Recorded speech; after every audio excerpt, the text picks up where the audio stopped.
Tony and Emma faced the counselor. Uncomfortable, they shifted nervously. Emma's fears coursed through her mind. Palms sweaty, she rubbed them against her pants. Glancing at Tony, she realized he too felt awkward. Clearing his throat, he broached a question. "So, what's the plan here?" The counselor started with a few questions about why they scheduled this visit. Both Tony and Emma couldn't shake their nervousness. Eventually, the counselor remarked, "Tony, watching porn feels like having an affair," to Emma. "What does it mean to you for her to heal and become whole?" He waited and observed Tony and Emma. Shocked, Tony tried to get some moisture in his mouth. The counselor's statement echoed, "Watching porn feels like having an affair?" He'd always believed that watching porn didn't hurt anyone. After all, he'd never gone to a strip joint or hired a prostitute. He'd carefully hidden this secret, making sure he only looked at the stuff when he was alone. Sure, his eyes strayed often to any beautiful woman that crossed his path, but that was normal for a guy. He and his buddies at the office often compared notes about some of their female coworkers. But one look at Emma's tears cascading down her face, and Tony was starting to recognize the pain he'd caused without meaning to. Filled with shame and guilt, he couldn't look at Emma or the counselor. What had he done? How could he fix this? Tony stuttered, "I never meant to hurt you, Emma. I love you. But sometimes you're so busy with the kids, I feel left out. Like I don't matter anymore. Looking at this stuff helped numb the separation I feel from you. I didn't think it affected anyone but me. My buddies tell me all men look at this, and it's no big deal, and I believed them." Tony listened as the counselor turned to Emma. "Emma," he queried, "what do you think it will take to heal your relationship and reconnect with Tony?" Emma paused. What would it take? I feel like I don't know who I am or who Tony is. We used to talk about everything, and now we barely coexist.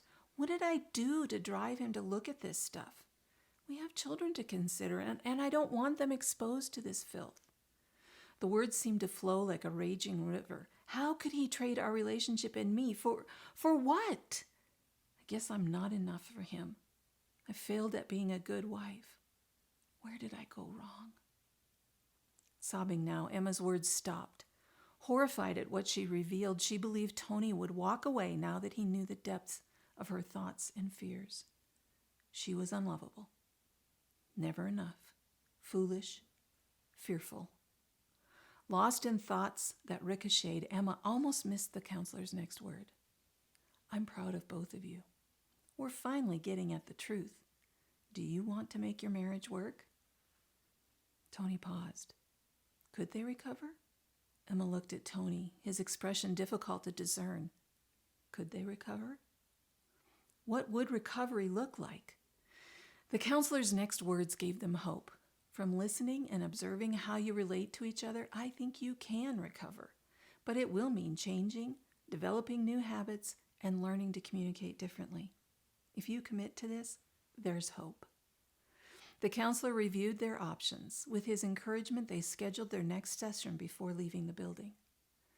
Sitting in the car, they sat in awkward silence. Eventually, Tony turned to Emma. "I'm sorry," he whispered. "I had no idea how deeply I hurt you. Can you ever forgive me?"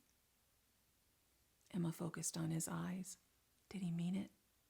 Was he truly sorry for choosing that stuff over her and their relationship? Searching for something, Emma hesitated. "I want to believe you, but I don't trust you. What else have you lied about?